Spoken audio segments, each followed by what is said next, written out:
Sahabat Mandung, edisi hari ini kita sharing tentang kegiatan PKKM Pademan 6 dan AMTES 1 Pidin. PKKM ini diadakan untuk melihat kinerja Camat tahun ke-2023.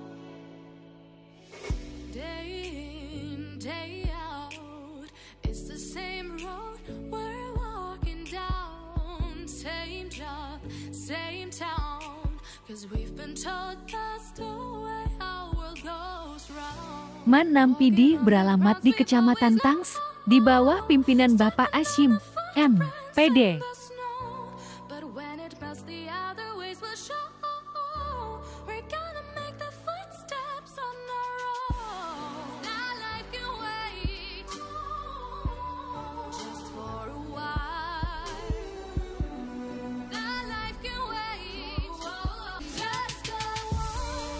Sementara MTs 1 Pidi juga beralamat di Kecamatan Tangse, di bawah kepemimpinan Bapak Tiku Sukarnain, S.Pd.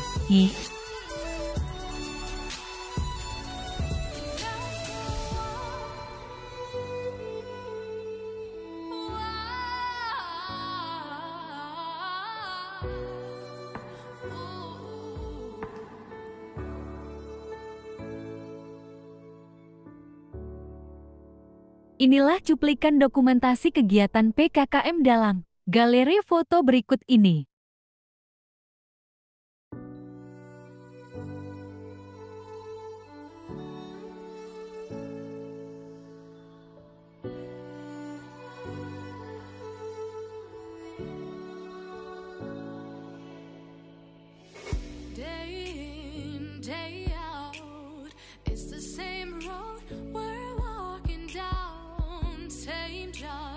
Same town, 'cause we've been told that's the way.